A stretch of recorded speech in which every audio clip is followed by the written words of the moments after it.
Je vais donner la parole à notre ami, monsieur le conseiller à la Cour suprême, Omar Gaye.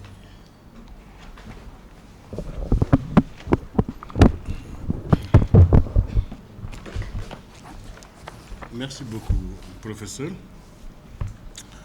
Donc, je voudrais saisir l'occasion de cette soutenance de thèse pour remercier mon collègue Cheikh Bass Ndongo qui a bien voulu associer la Cour suprême à travers ma personne dans l'appréciation de la portée de son travail. Je remercie également le professeur Dembossi qui m'a contacté et insisté pour que je sois membre de ce jury. J'en suis très honoré. C'est moi également un plaisir de retrouver mes maîtres, en premier le professeur Selim Diop, qui me dispensait le cours de liberté publique en licence il y a un peu plus de 30 ans. Et les étudiants ne rataient jamais ces cours, tellement ils étaient brillants, ils étaient appréciés la pertinence de ces analyses. Si j'ai pu me retrouver conseiller à la présidence, c'est à cause de lui. Déjà en 2004, il a voulu que je rejoigne la présidence, j'ai refusé, j'ai dit non. Quand vous avez du travail, vous pouvez me contacter, je peux vous conseiller, vous aider, mais je ne peux pas, voilà. Je n'étais pas intéressé. C'est 2 ou 3 ans après que j'ai dû aller à la présidence comme conseiller technique chargé des questions de droit public. Lui était ministre d'État à la présidence et on a eu à travailler sur beaucoup de dossiers. Je le remercie encore. Et quand Mbaye Jacques Diop a voulu, on a créé le CRAES, Mbaye Jacques Diop a voulu me prendre comme secrétaire général, il était garde des Sceaux, il a refusé de me laisser partir. Voilà. Il me dit, Gaye, non, on a besoin encore de vous, vous ne pouvez pas partir au CRAES.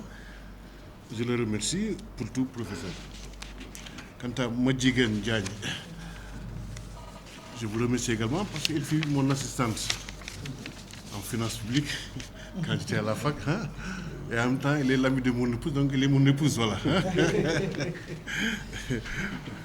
Donc, les traits marquants de sa personnalité, c'est l'humilité. Donc, vraiment, tout le monde apprécie sa courtoisie et sa disponibilité. Je remercie également le professeur Diallo, qui est mon jeune frère, le professeur Dieye Ekebe. Donc, je suis ravi de faire votre connaissance ici, mais je vous suis de très loin vos travaux et le partage des connaissances avec les étudiants. Pour revenir à la thèse qui est réunie ce matin, je félicite notre collègue pour la qualité de son travail. Sa thèse est le fruit de recherche documentée et très fouillée. Cela ne m'étonne pas vu la rigueur de son directeur de thèse, Dembossi, qui fut également notre assistant en licence et en maîtrise en droit public économique pendant 2 ans. Je sais que vous avez souffert avec lui, comme nous l'avons été à la fac. Nous que les rencontrions chaque semaine et pendant 2 ans avec le professeur Bakary Traoré. Il était très sévère et ne nous pardonnait aucune légèreté dans notre travail. Je le félicite pour le soutien qu'il nous a apporté lors de la rédaction de votre thèse. À tous mes maîtres, donc je réitère ma profonde gratitude. Cela dit, j'estime que la thèse est bien écrite, avec un style clair, précis, avec très peu de coquilles. À travers la thèse, l'auteur a procédé à une évaluation sur la protection des droits des administrés au moins de recours avec ses pouvoirs, pour en déduire finalement que le recours est peu efficace.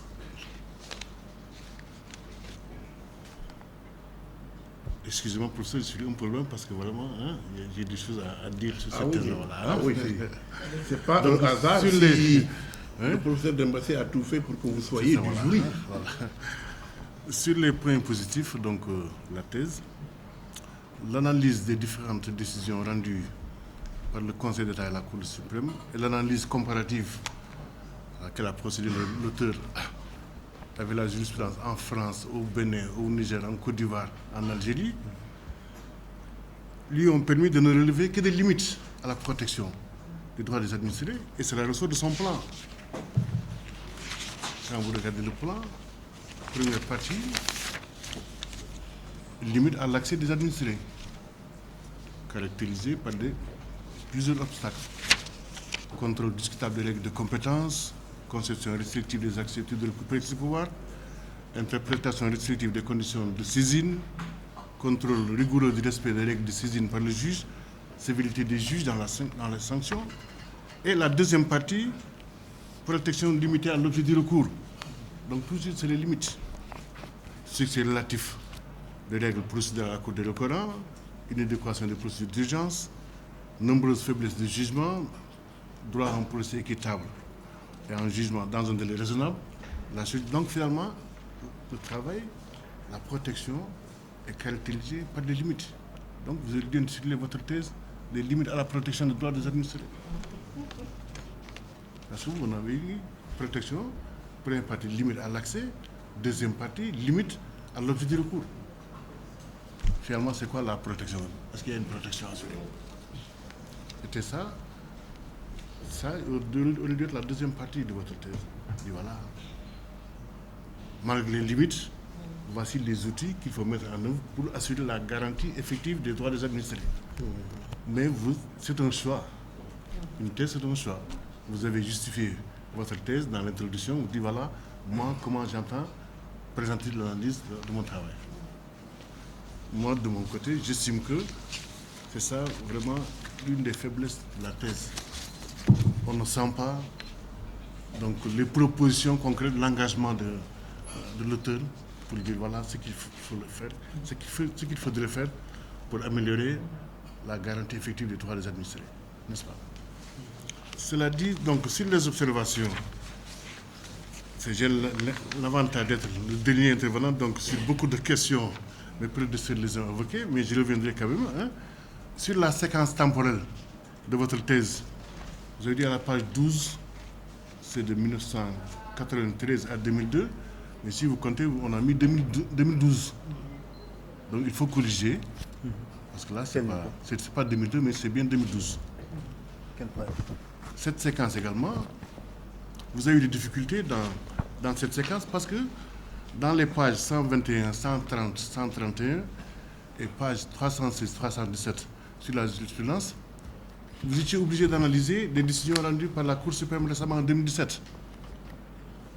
Vous faites analyse de la séquence de 93 à 2002, mais dans l'analyse, dans beaucoup de pages, vous faites référence non seulement à la loi organique sur la Cour suprême, la nouvelle loi organique, mais également vous citez même des arrêts rendus récemment par la Cour suprême en 2007, plusieurs arrêts.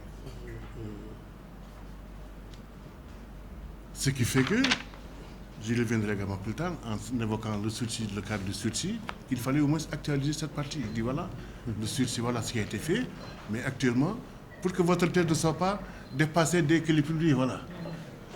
Il y a un écart de 7 ans entre 2012 et 2007. Et 2019, c'est 7 ans. Il fallait procéder au moins à l'actualisation de certaines parties pour que votre thèse ne soit pas dépassée dès qu'elle est soutenue immédiatement. Voilà. À la page... donc sur les questions de recours par l'exception, je ne reviendrai pas, la compétence matérielle, je ne reviendrai pas également. Mais j'insisterai également pour dire que pour la compétence matérielle, c'est le groupe de moyens excès de pouvoir qui définit la compétence du juge. L'article 114 dit le juge, la Cour suprême est juge de l'excès de pouvoir des décisions rendues par l'autorité administrative.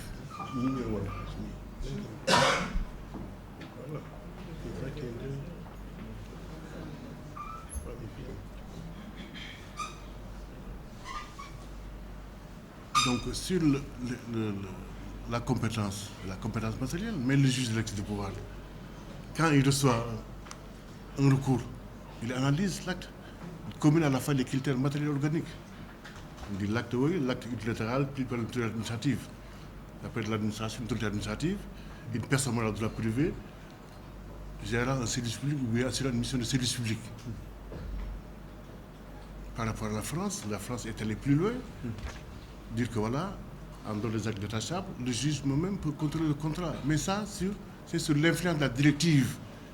La directive 2007 qu'on appelle directive recours, qui a été transposée en France en 2009 par une ordonnance qui permet également plusieurs types de recours, les référés précontractuels et les référés contractuels, qui permet même à un tiers avancé de pouvoir attaquer directement le contrat devant le juge de l'exploit. Mais ça, c'est des directives, c'est des textes. qui permettent aux juges de pouvoir les apprécier. Nous, au Sénégal, nous sommes encore limités par la loi organique sur la Cour suprême. Le juge applique à la fois les critères définis par la loi organique, mais également les critères matériels organiques. Donc, sur les restrictions, vous dites que les restrictions sont liées à l'acte attaqué, donc je disais également ça, il y a une évolution législative, une évolution au niveau normatif qui permet aux juges de pouvoir appréhender certains actes. Mais étant juge du pouvoir, moi, le code des obligations me dit, voilà, il y a des actes détachables. Il y a des actes détachables qui peuvent être contestés devant le juge.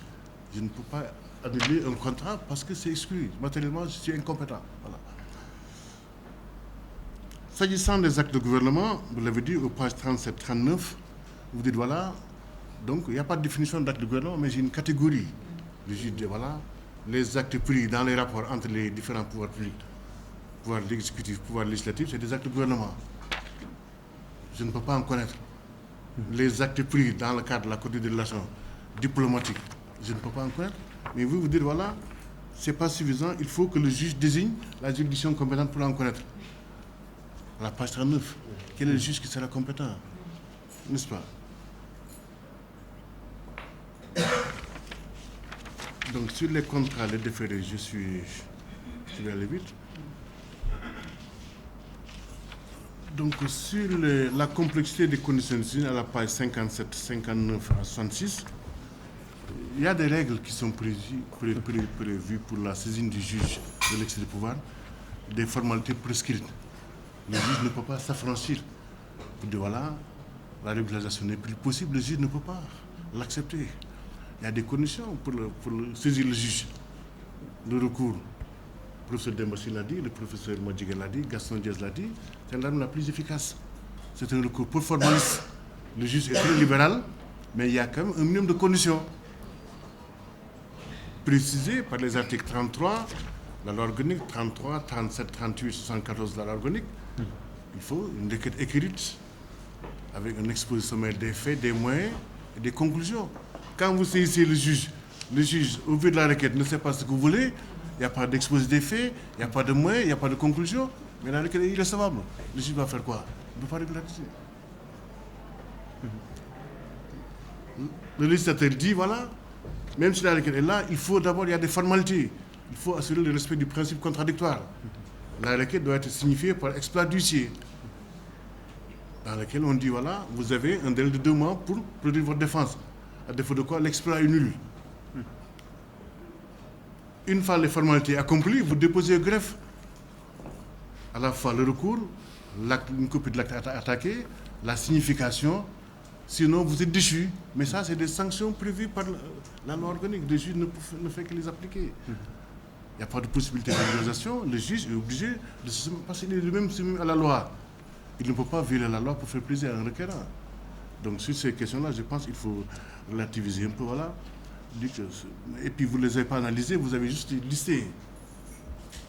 Vous avez dû les faire pour dire, voilà, ce qu'il faudrait faire pour améliorer, assurer effectivement la protection des droits des administrés. À la page 67, 69 et 70, vous parlez de recours administratif préalable, mais les développements qui suivent n'ont rien à voir avec le recours administratif préalable. Vous parlez des conditions sociologiques, l'État, qui font que les gens ont peur de se l'utiliser, mais c'est des développements intéressants, au fond, mais qui n'ont rien à voir avec le recours administratif préalable. Et à la page 70, vous dites, voilà, il faut un relais. Il faut instituer un relais pour permettre aux requérants de pouvoir déposer son recours là-bas, à charge pour ce relais-là de transmettre au niveau de la Cour suprême. Je pense que là, vous méconnaissez au moins le fonctionnement. Si vous êtes habité à Dagana, par exemple, chez moi, donc vous dites, voilà, dans votre proposition, il faut un relais. Le requérant doit aller à la préfecture déposer son recours, ou bien à la mairie, à charge pour la mairie, ou bien à la préfecture, de transmettre le recours au niveau de la Cour suprême. Mais ça, la loi ne le prévoit pas. Et ensuite, il y a des risques de déperdition des pièces. Il n'y a pas de sanction. Ce sera plus compliqué encore pour rendre le recours davantage plus complexe pour le requérant et ça ne lui donne aucune garantie. Au page 71 et 144, vous dites voilà, il y a la mainmise de l'exécutif sur la carrière des magistrats et l'exercice du pouvoir disciplinaire qui porte atteinte à l'indépendance du juge de l'exercice du pouvoir.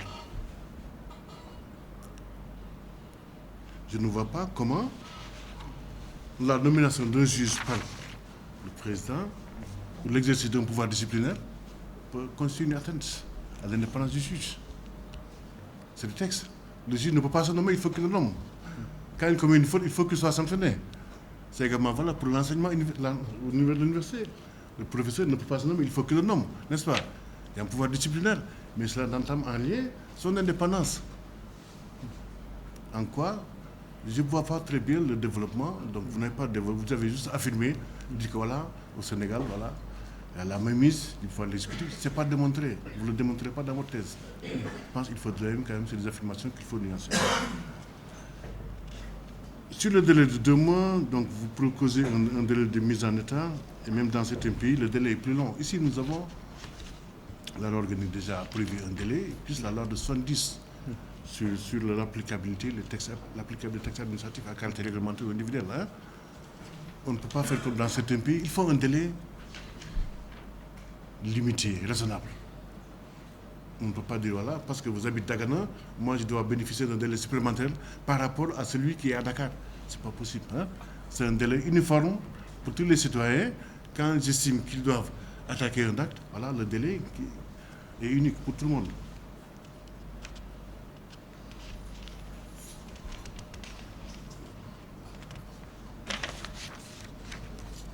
Donc, bien sûr, le refus de régularisation, vous expliquez que oui, le juge est prudent, voilà, mais ce n'est pas prévu par le texte.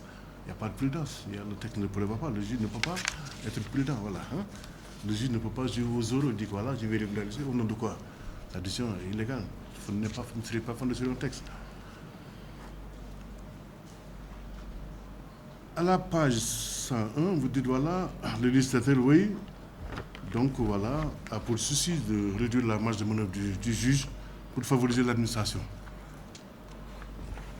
Donc, mais le problème qui se pose ici, c'est de savoir comment sont les projets de loi.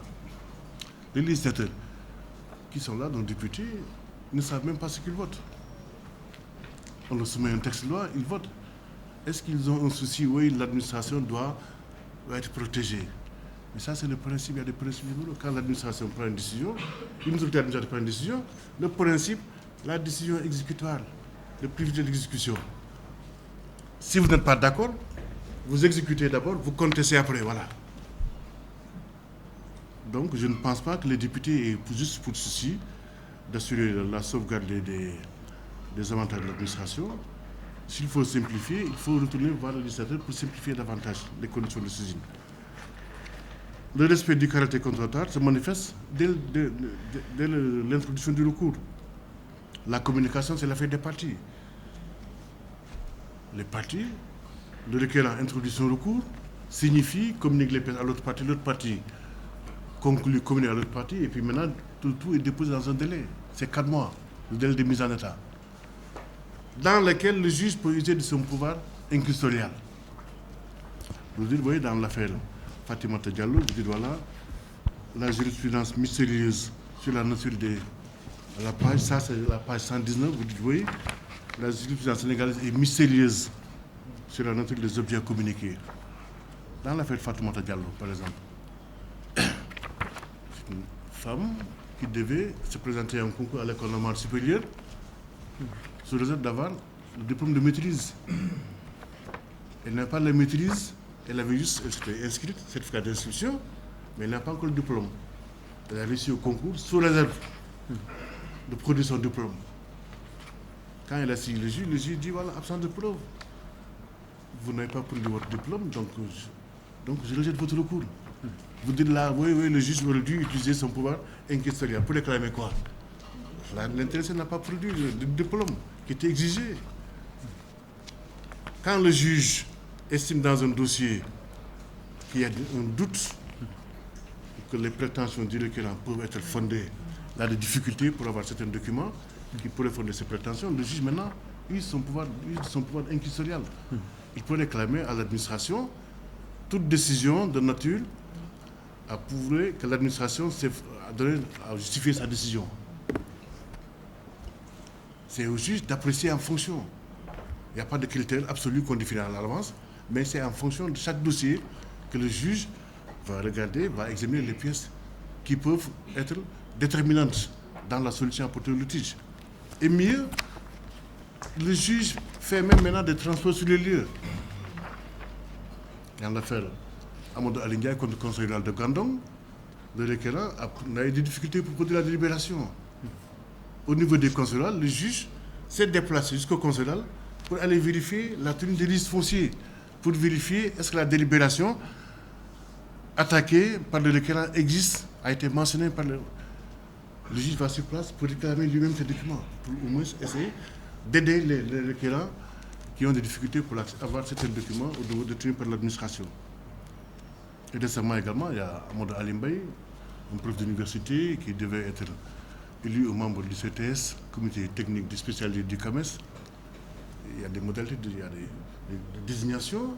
Le ministre prend un arrêté pour dire voilà, le CAMES, CTS, les représentants du Sénégal pour le département économie et gestion, c'est 2 personnes.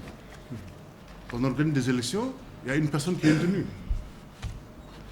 Le requérant attaque, non seulement il fait un recours gracieux devant le ministre, qu'il a rejeté, il attaque non seulement la décision de rejet implicite, et ensuite il demande l'annulation des résultats des élections.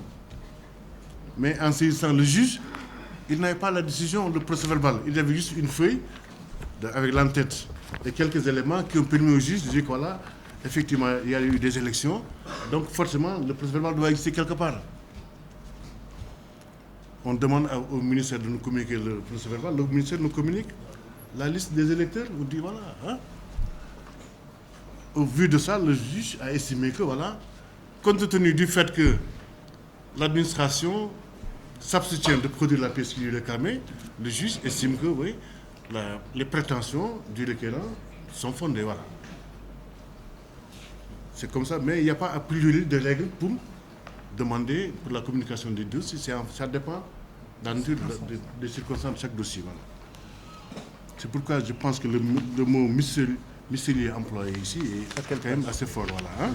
À quelle page? Pour l'accélération des procédures avec la nouvelle loi organique prévoit l'intervention par ordonnance, vous l'avez cité, vous en avez produit quelques-uns. Sur le site exécution également, la page 133 à 136, je pense qu'il faudra au moins, si vous pouvez l'actualiser un peu, évoquer les réformes qui sont prévues pour permettre à ceux qui voudraient au moins poursuivre votre travail d'avoir au moins une base de dire que voilà, il l'avait évoqué dans cette thèse-là.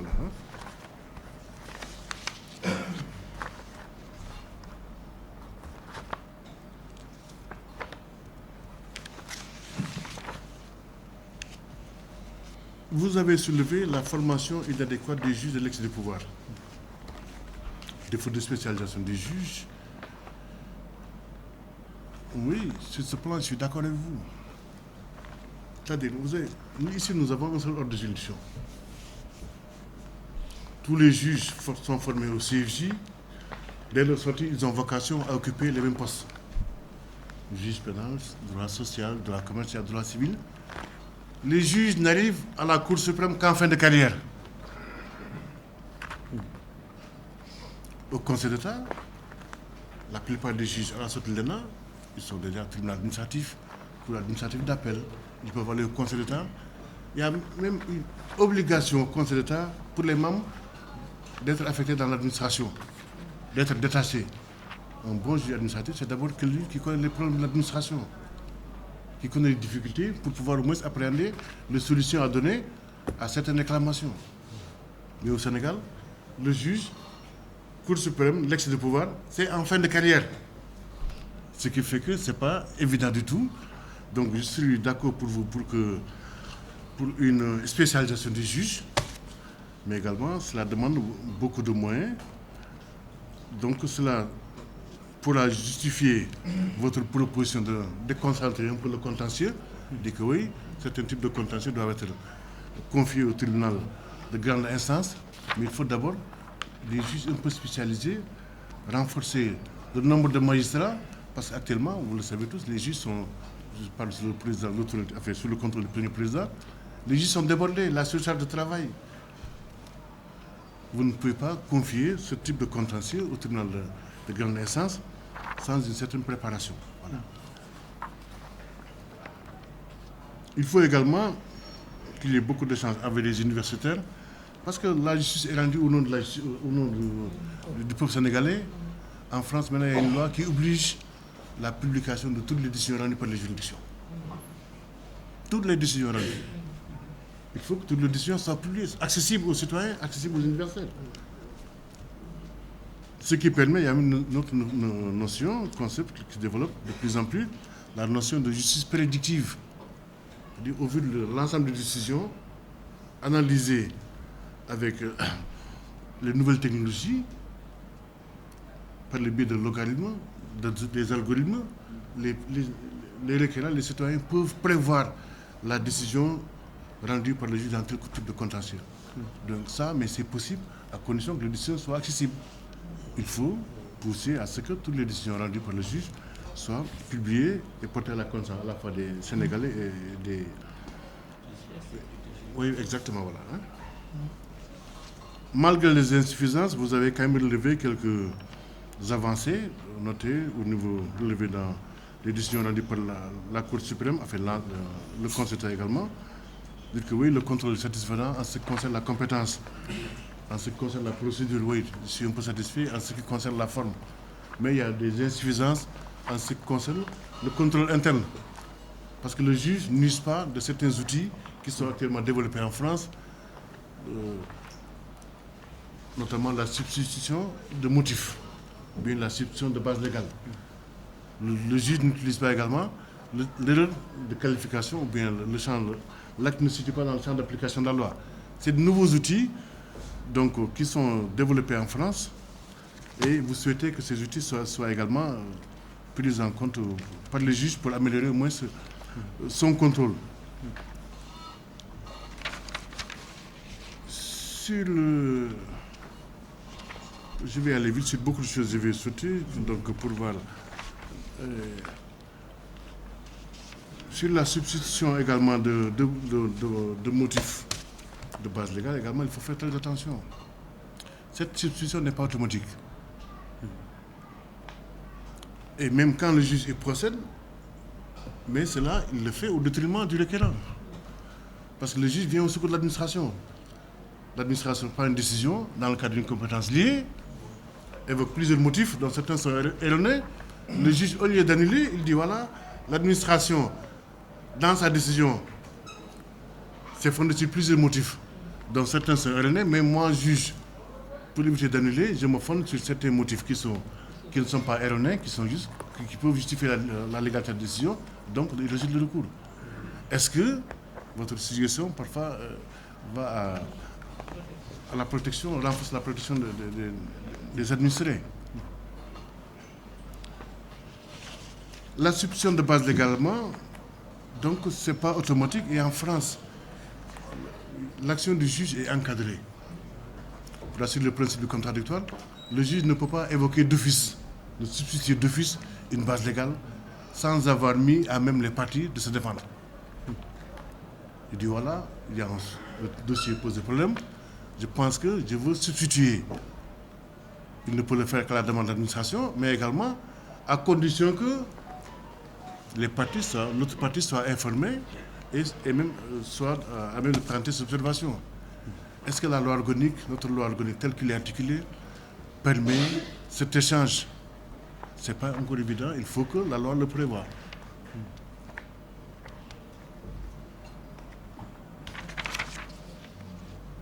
Sur moi, ce qui m'intéresse surtout, je vais venir sur les carences. Vers la deuxième partie, à la page 235, vous parlez des carences en matière de mise en œuvre, en ce qui concerne l'effectivité du jugement. Le principe, le juge, quand il est saisi, il rend sa décision, il est décisif. L'exécution des décisions, c'est l'affaire des parties. Ça, c'est le principe. L'article 74 du COA interdit au juge de donner des instructions à l'administration. L'article 194 du COCC interdit l'exécution forcée contre l'État, c'est des démembrement.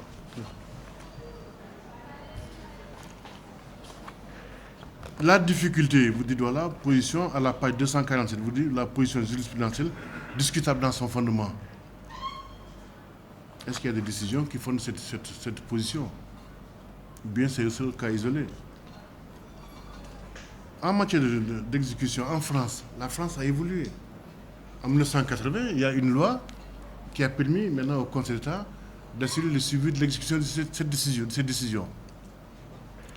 Cette mesure a été étendue au tribunal administratif et au cours administratif d'appel par une loi de 95, 15 ans après. Donc c'est le législateur qui a permet maintenant aux juges de veiller au suivi de l'exécution de cette décision. Au Sénégal, un tel dispositif n'existe pas. Et mieux, la complexité de cette question, c'est que la difficulté, l'administration, parfois ne refuse même pas d'exécuter la décision, mais c'est de savoir comment l'exécuter.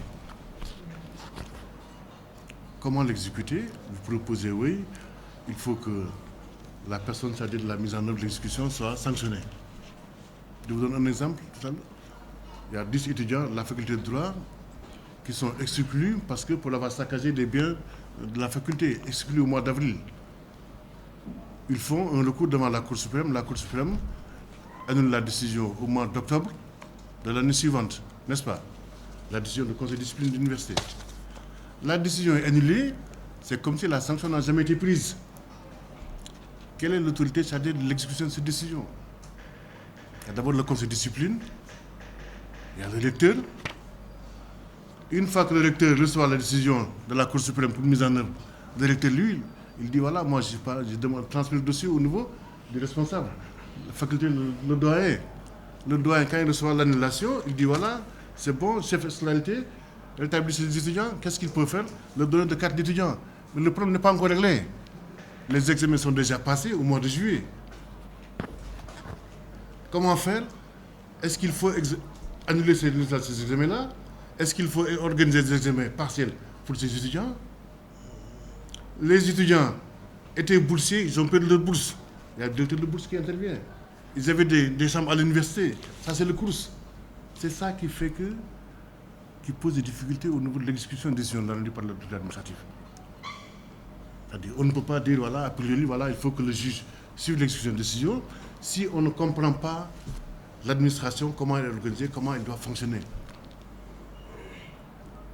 Même si la décision rendue par le juge fait partie du bloc de légalité, s'impose au juge, on ne peut pas a priori légiférer comme ça. Il faut faire très attention.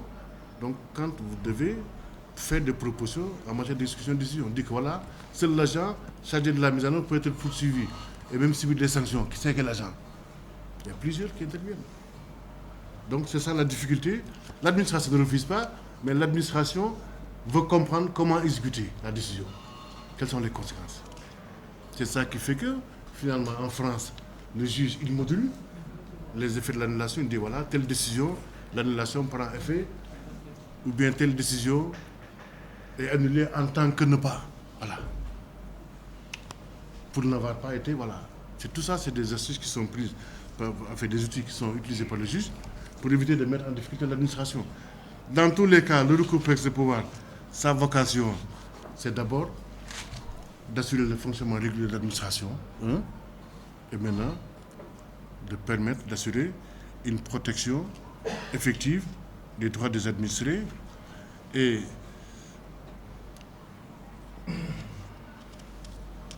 je vais terminer par la professeure. En France, ce contrôle a pu se développer sous l'influence du droit communautaire, ce qui n'est pas encore le cas en Afrique. En Afrique, le droit communautaire est un peu absent. Parfois, ces normes sont invoquées par les requérants devant le juge, mais de manière abstraite. Quand vous prenez le cas de Alioune Tine, la RADDHO, il évoque, oui, la violation des règles, des normes du pacte international relatif aux droits civils et politiques. Mais le juge, quand il reçoit une requête pareille, des requérants invoquent des normes de manière générale, le juge ne peut pas se fonder sur ces normes-là. D'autant plus, il y a une norme nationale, il y a une loi qui réglemente les manifestations sur la voie publique. Le juge se fonde sur, compare la décision prise par le préfet par rapport aux dispositions édictées par la norme légale, pour s'assurer que cette disposition est respectée ou n'est pas respectée. Il peut se fonder uniquement sur ça pour annuler. Ce sont les requérants qui invoquent de manière vague et imprécise, et le juge ne peut pas se fonder sur ces dispositions-là pour sanctionner ou annuler une décision qui est attaquée. Attends, je finis, professeur.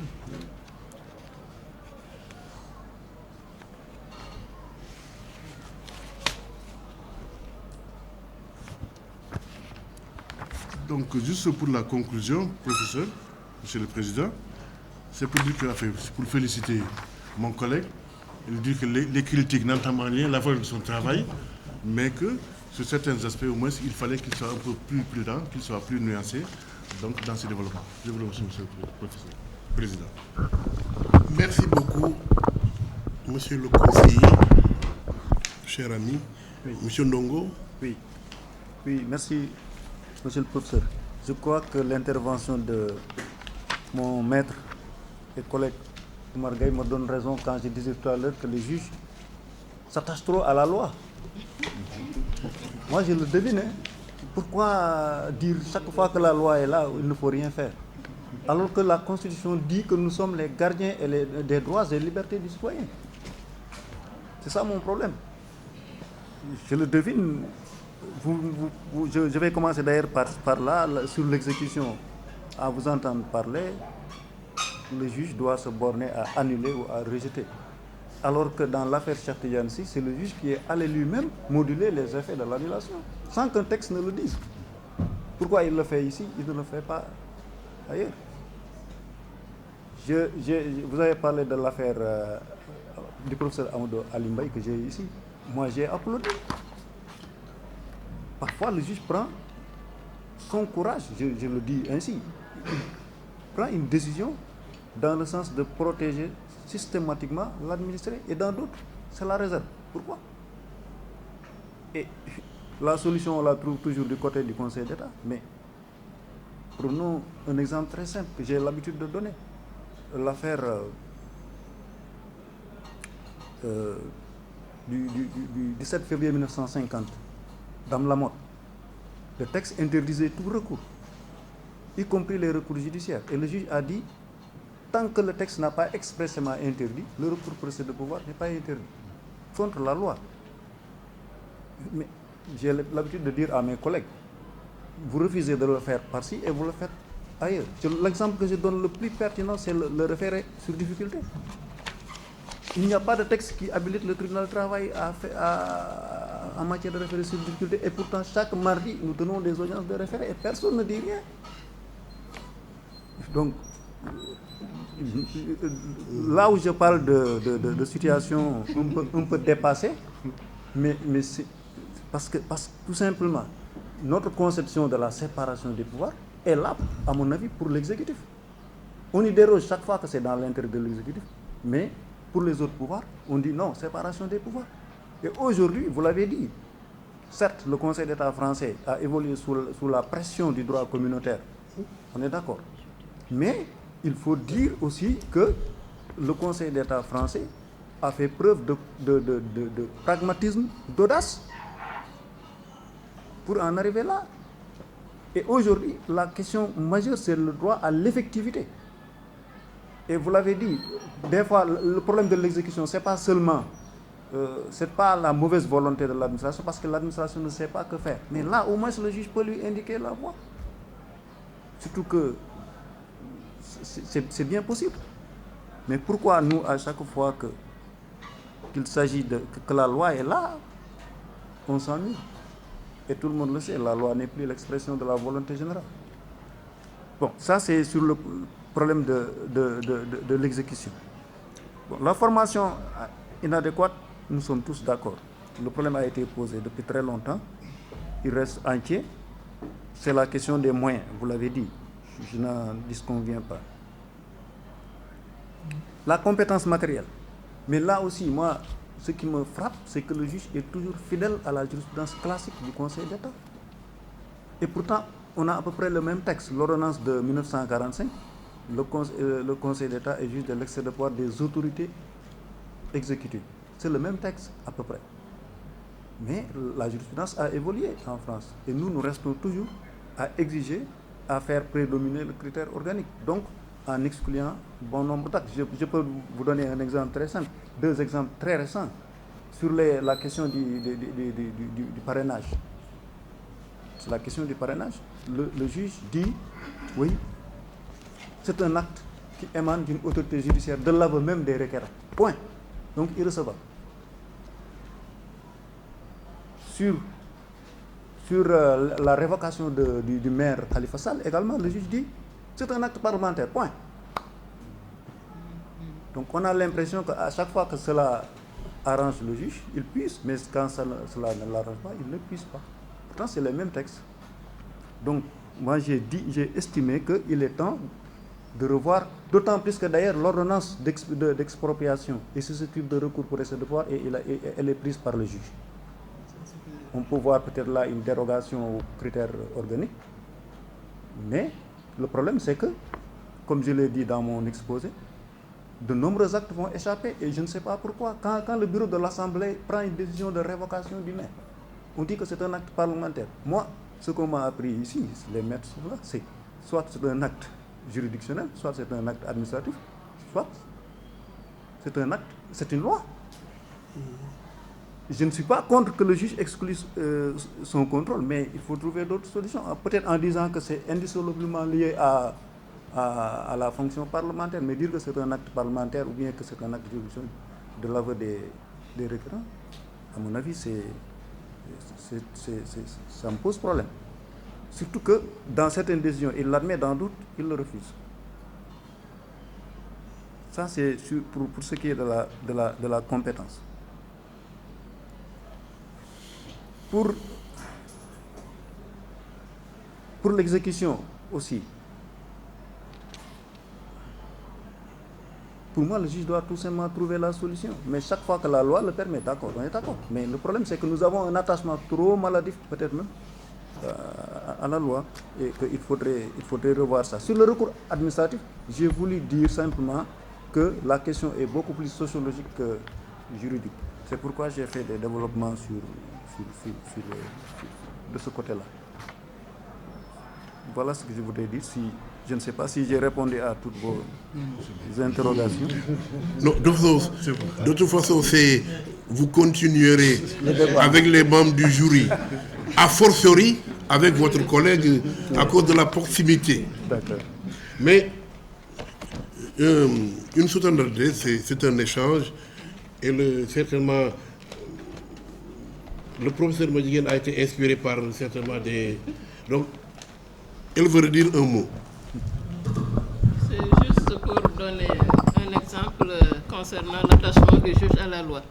Dans les litiges qui ont été soumis à la Cour suprême après l'élection des membres des conseils municipaux qui n'ont pas respecté la parité, la Cour suprême a bien dit que dans la loi, il était prévu que seuls les scrutins de liste étaient visés. Mais que là, ce n'était pas des scrutins de liste, mais il faut se conformer à l'esprit de la loi pour ne pas... Et vous comprenez ce que je veux dire? Donc, il arrive que le juge aussi essaie de contourner, pas violer, mais essaie de tenir compte un peu du contexte et de l'esprit de la loi pour ne pas être trop virus et excessif. Merci. Merci beaucoup. Oui. Donc, enfin, je finis juste pour dire, voilà, sur nous sommes juges, notre statut est défini par une loi organique. La Constitution dit que les juges sont soumis à la loi. Sinon, ils commettent une faute disciplinaire. Voilà. Hein?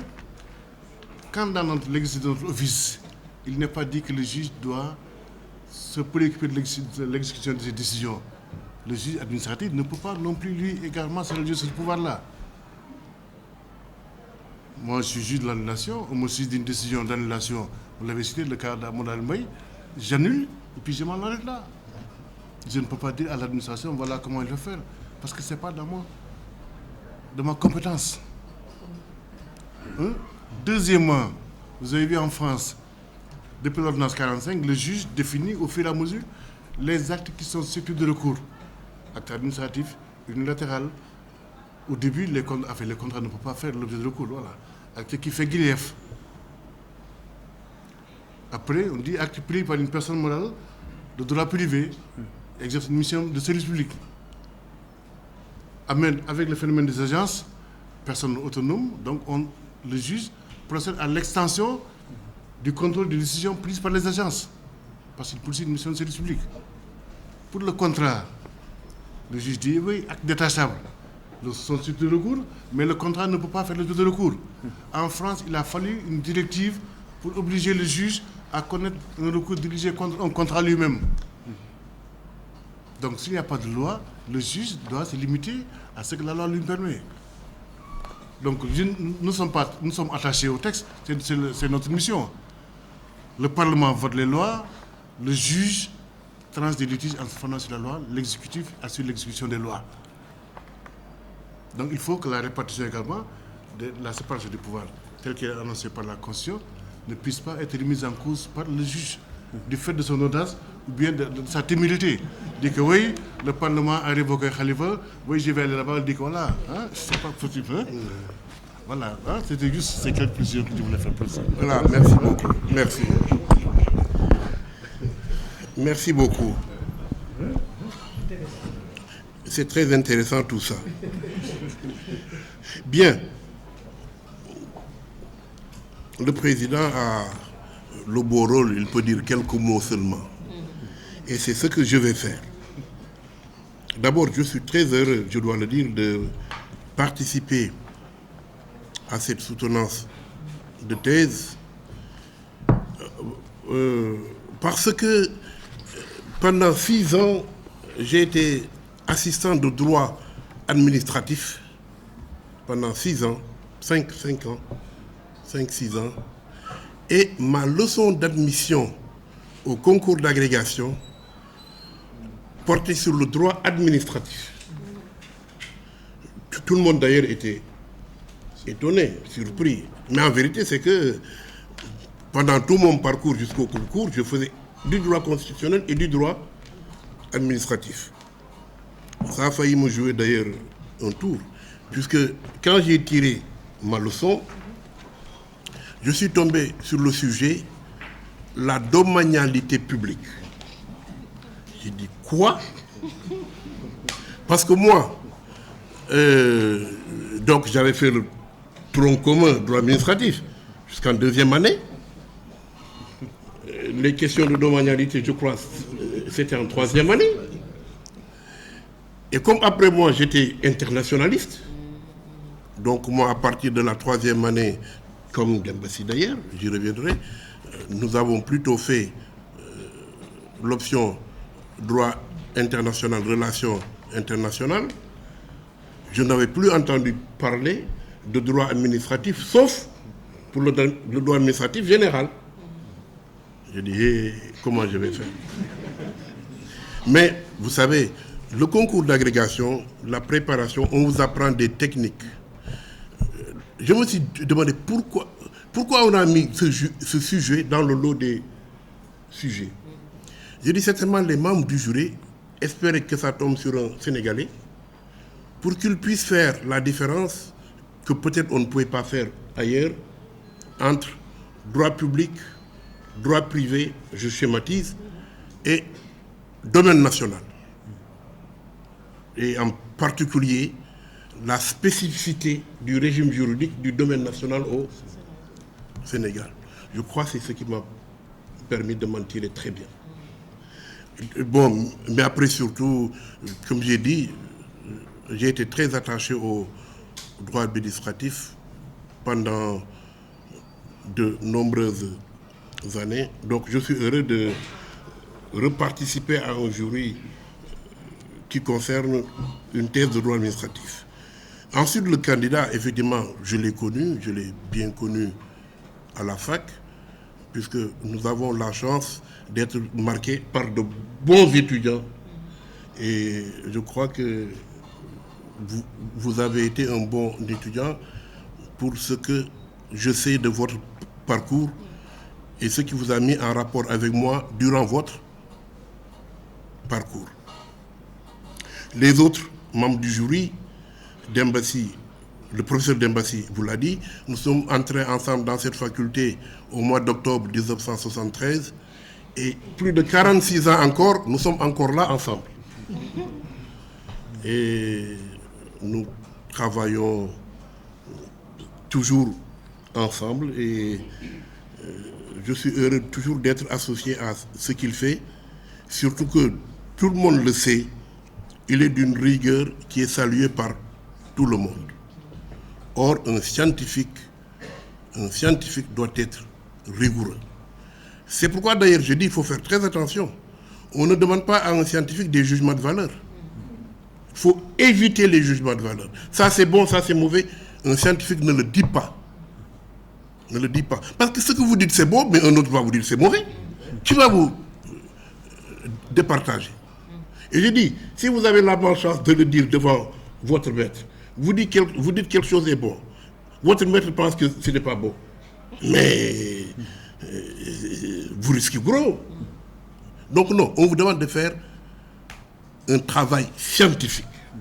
Et c'est pourquoi, tout en pouvant ne pas être d'accord avec vous sur le plan scientifique, on peut respecter ce que vous avez fait et juger très positivement votre travail. Je donne toujours un exemple très simple que je tire d'ailleurs du droit administratif, toujours. Ceux qui participent avec moi à des jurys le savent. Si on vous pose la question, qu'est-ce que le droit administratif? Eh bien, vous pouvez avoir devant vous deux étudiants, l'un vous dire c'est le droit du service public, l'autre vous dire non, c'est le droit de la puissance publique. Chacun d'entre eux défendra sa thèse. Et deux grands maîtres du droit se sont opposés sur ça. Valine et Dugui se sont opposés sur ça, à titre principal. Oriou suivra un peu, notamment l'école de Toulouse étant essentiellement l'école de la puissance publique. C'est Oriou d'ailleurs. Principalement, oui. C'est Oriou. Le père Oriou. Il y a Maurice et André. C'est le père Maurice. Donc, si vous avez vu que le débat a été intéressant, c'est que ce que vous avez écrit nécessitait de la part des uns et des autres des réactions sur ce qu'ils en pensent, mais toujours sur le plan scientifique. Ça, c'est très important. C'est pourquoi les observations qui vous ont été faites sur quelques insuffisances liées à une non-maîtrise de certains concepts, de n'avoir pas développé suffisamment telle idée, il faut en tenir compte pour la version finale. Donc j'ai été très heureux de retrouver donc Dembassi, le professeur Medjiguène Diagne. Nos liens sont ce que nous lient, c'est très très nombreux et je suis très fier de ce qu'elle fait à la faculté, ce qu'elle a pu faire d'ailleurs à la Cour suprême aussi. Ablaye Dièye, c'est toute l'estime que je lui porte. Et nous avons de temps en temps travaillé ensemble aussi et j'ai toujours apprécié ses qualités de scientifique. Le professeur Diallo. Alors, je suis content de vous avoir vu ce matin à la salle des profs parce que nous avons été un peu un contingent de pionniers à Saint-Louis.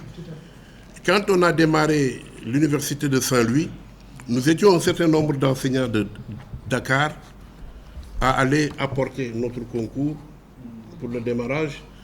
Et moi, par exemple, pour mon cas, j'y ai enseigné de 1990 à 1993. On allait le jeudi, on enseignait toute la journée et on rentrait le soir. Et je me souviens très très bien des 3 promotions que j'ai eu avec qui j'ai eu à travailler.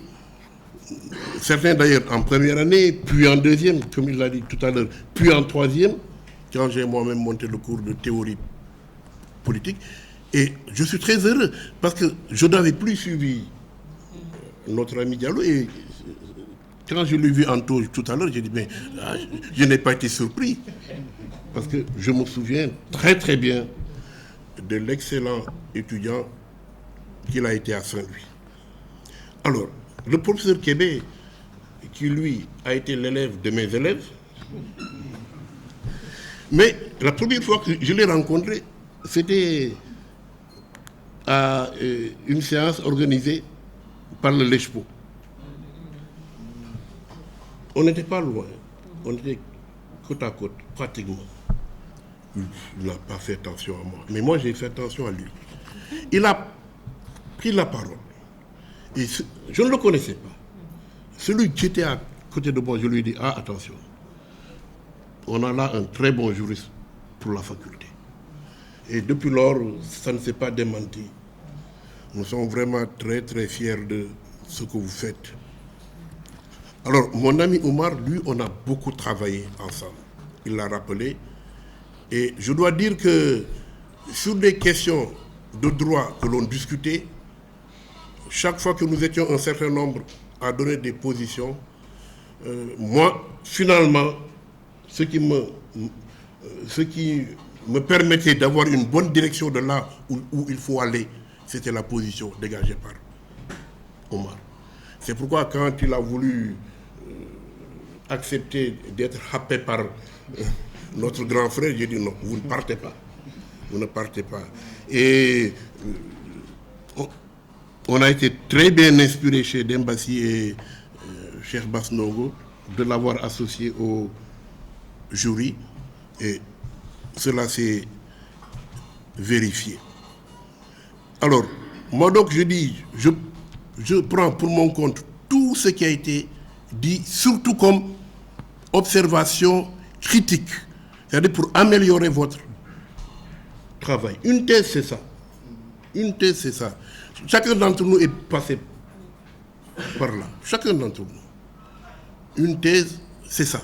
Ce sont des observations. Si une thèse ne suscite aucune discussion, soyez sûr que la thèse est mauvaise.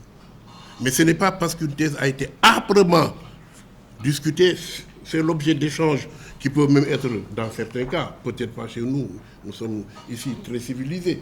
Moi, j'ai participé à des soutenances de thèse ailleurs, notamment en France, où de temps en temps, on a l'impression qu'il risque d'y avoir une bagarre dans la salle. Ici, non, mais il n'y a pas de concession. On a dit tous les mérites de votre travail et qui sont des mérites quand ça concerne la méthodologie ou tout ça de votre maître, le professeur Dembassi, mais le reste, c'est votre responsabilité. Vous avez répondu comme vous avez pu. Alors, dans l'ensemble, c'est vrai que c'est une thèse très intéressante, mais moi j'ai deux petites observations. Quand vous évoquez dans l'introduction, quand vous faites référence à la jurisprudence administrative en Afrique pendant la période coloniale, vous dites non, ça n'existe pas, c'est pas nécessaire d'en parler, c'est la page 13. Je ne sais pas si j'ai le même exemplaire que les autres. J'ai le même que les autres. Parce que de temps en temps, j'ai recherché par rapport à des références, mais j'ai l'impression que je n'ai pas la même. Mais vous dites à la page 13, sur le plan théorique, si la protection des droits des administrés au moyen du recours pour excéder le pouvoir ne revêt qu'un intérêt principalement historique pour la période coloniale. Ah non, vous ne pouvez pas dire ça. Parce que toute la jurisprudence administrative pendant la période coloniale en Afrique continue d'être des sources importantes du droit administratif. Bon, il vous suffit de prendre les grands arrêts de la jurisprudence administrative. Parmi les arrêts les plus célèbres du Gaja, vous avez l'arrêt du tribunal des conflits, Société commerciale de l'Ouest africain, qu'on appelle BAC Deloka. Aucun étudiant dans aucun pays où on fait du droit administratif ne peut faire du droit administratif sans avoir appris l'arrêt BAC Deloka. Or, cet arrêt, c'était en Côte d'Ivoire,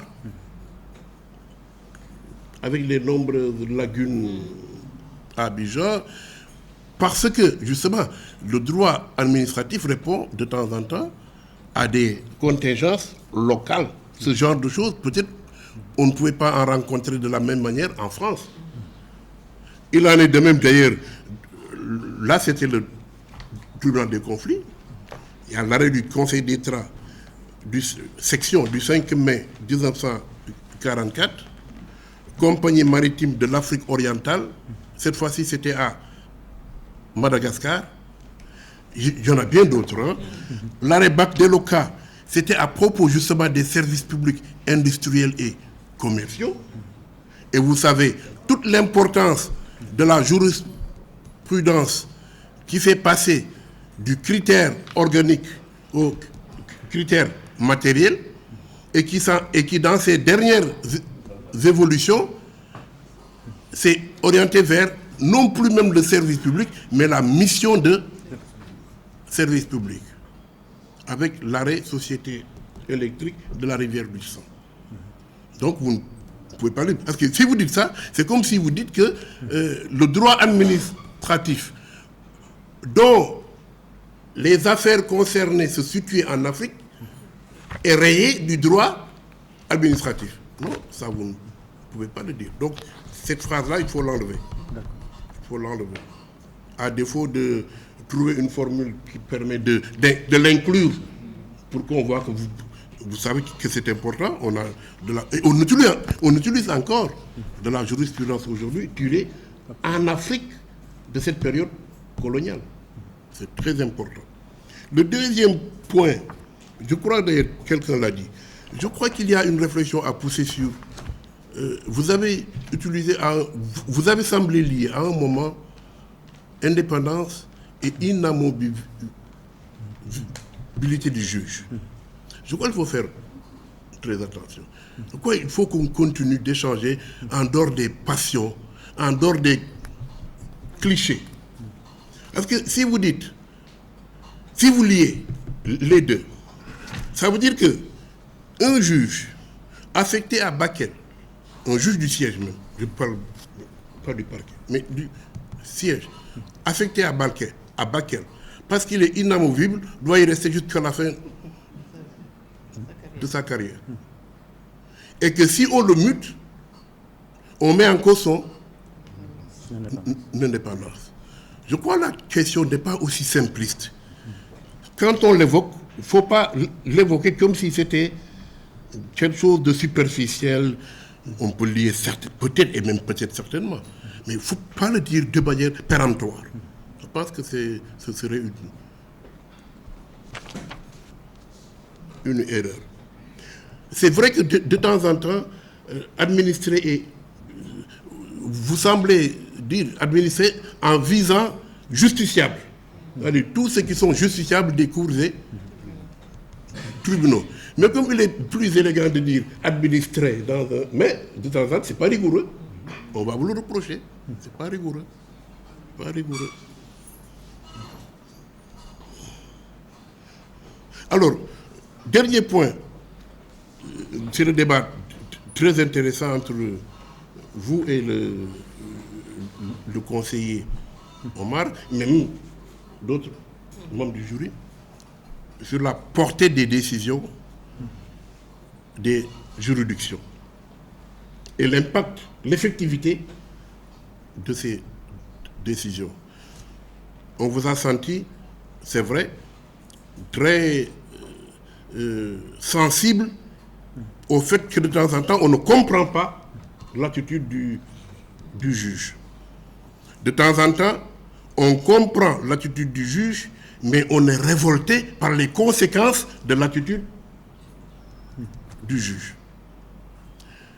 Je me souviens, nous avons tous appris comment le juge français préparait les revirements de jurisprudence. Il commençait par dire oui,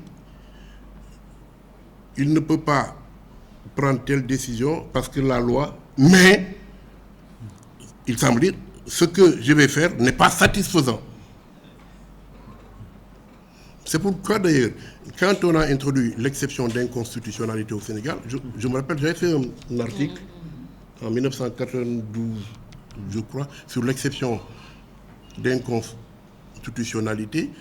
Et je disais, je crois vers la conclusion, qu'il serait souhaitable que dans la mise en œuvre de cette exception d'inconstitutionnalité, que le juge fasse œuvre de pédagogie envers les pouvoirs publics, notamment le législateur. Lorsque une loi n'est pas bonne, il faut que, quelque part, dans son raisonnement, le juge puisse le dire, même s'il conclut qu'il ne peut pas trouver de solution par rapport à une inconstitutionnalité. C'est très important. Je pense que c'est ça qu'on appelle un peu de temps en temps la témérité du juge. Le juge prépare les esprits. De temps en temps, d'ailleurs, les pouvoirs publics, législateurs, exécutifs prennent les devants et apportent des changements législatifs. Mais sinon, un jour, le juge dit, bon, tant pis, je vais le faire. Et ça peut sembler de temps en temps être une révolte contre la loi injuste, ou contre la loi inopportune, ou contre la loi, disons, défectueuse. Mais alors on dira, tant pis pour les pouvoirs publics. Mais la jurisprudence du Conseil d'État, comme du Conseil constitutionnel, d'ailleurs, est remplie de ce genre d'attitude. Je pense que, tout en étant d'accord avec Omar sur ce que le juge ne peut pas faire par rapport à une loi qui est une prescription très claire et très nette, le juge peut le corriger par un raisonnement qui fait comprendre au pouvoir public que ce qu'on fait, on le fait parce qu'on n'a pas un autre moyen, mais que ce qu'on fait, on est conscient que ce n'est pas bon. Ce n'est pas bon. Je pense que là, il faudra peut-être qu'il y ait des échanges et qu'on analyse des décisions. Parce qu'on a des décisions. On a des décisions où le juge presque fait la leçon au pouvoir public.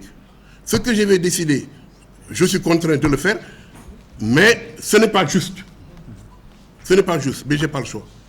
Et quand ça se répète, il dit, bon, tant pis, je le décide quand même. Et on l'appelle, nous, en y mettant les formes, revirement de jurisprudence. C'est qu'on sanctionne une anomalie du pouvoir public.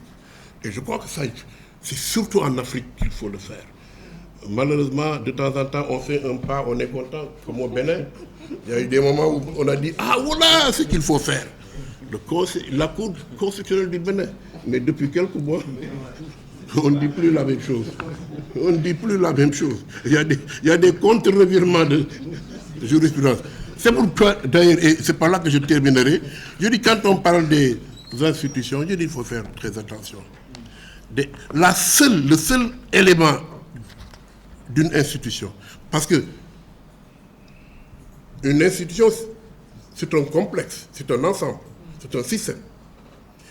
Mais le seul élément qui peut exprimer une volonté dans une institution, c'est l'élément humain. Sinon, les bâtiments, bon, ce sont les bâtiments, ils sont nécessaires, mais ils sont là. Hein? Le mobilier pour travailler, les ordinateurs, c'est très bien. Bon, le budget, quand il n'y en a pas assez, il faut trouver les moyens de renfort sur le budget. Les véhicules, c'est très important pour se déplacer. Mais si vous avez un parc de Mercedes et que vous n'avez pas de bons chauffeurs pour conduire vos Mercedes, si vous décidez d'aller à Thiès, vous risquez de ne pas dépasser Diamniadio. Donc non. Quand on dit il faut des institutions fortes, on s'en limite là. Je dis, vous n'avez rien dit. Des institutions fortes, ce sont des personnes fortes dans l'exécution de leur mission. Et ces personnes fortes, de temps en temps, doivent bousculer l'ordre établi, dans les limites de ce que permet une action raisonnable. Mais je comprends très bien les échanges tout à l'heure, et j'ai ressenti chez vous, de temps en temps, certainement, vous avez des positions de révolte intérieure. Mais je peux vous dire que nous partageons ça. Le jury va se retirer pour délibérer.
More than some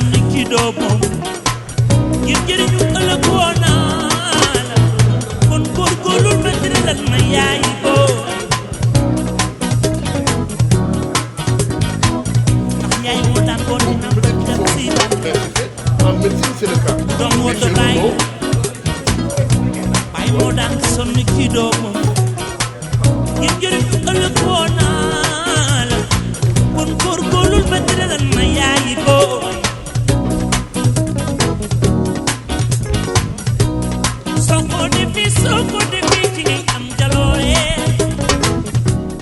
Cheikh Bass Ndongo, le jury,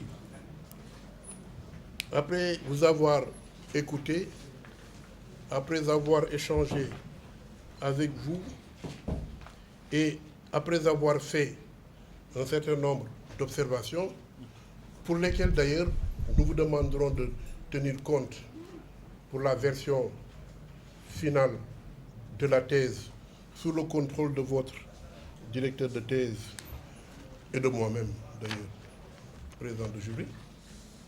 Donc, après en avoir délibéré,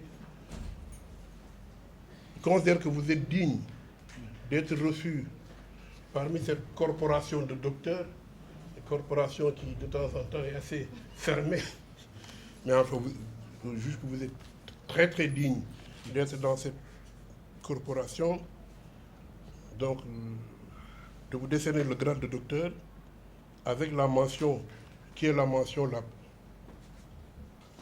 plus haute ici dans la faculté, c'est la mention très honorable.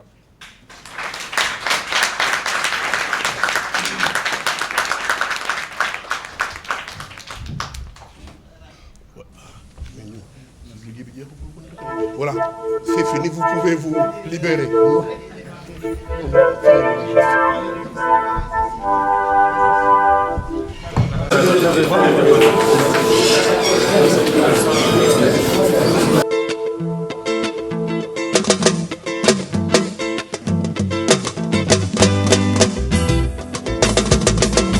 Nanga japanu tenga teya teya jamono ji yaay daawoo ayo xale bi ni law la jëm kaaru kaan ne buñ ko jatu bu ne giri ne subaana ma dafa xiirit nekk ca dëgg dëgg doo seen morom waaw nekku la set doo gañe ju yaati sama ndaanaan juli ayo ay jamono ay jam ci loo bi ci bëggee yaay paana guli ayo capaculi ki sama wàcci jaanum wàcculi capaculi donnu na baayam jaanum wàccu na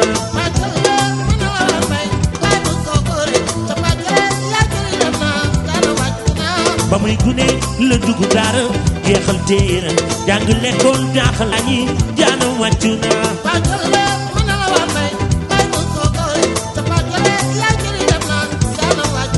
wutul xarit warul taxawaalu jàngam moo ko sax capaculi donnu na baayam jaanam wàccu na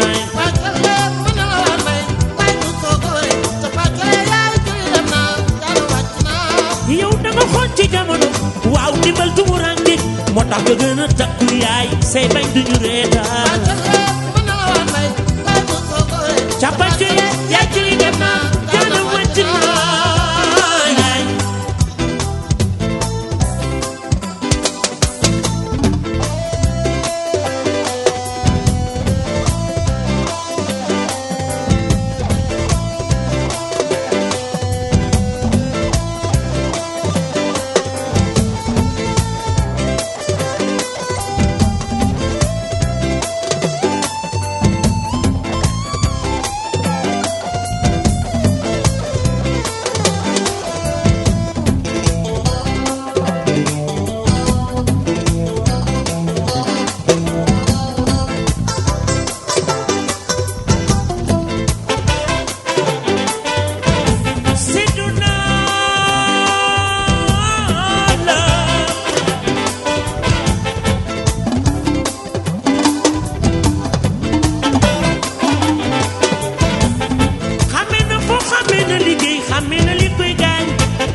Njaay jamak ma njaay mi ki Tuuba xar yàlla biiram daal capaculi man la wan bay bay bu tu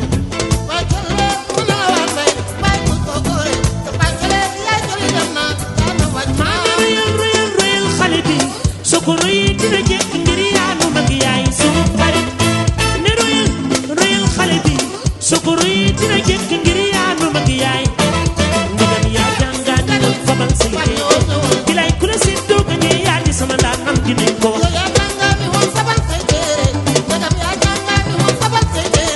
ndegam yaa jàngaani la jëlal say téere bilaay ku la si doog a ñee yaa di sama ndaan am dinañ ko wax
Dimba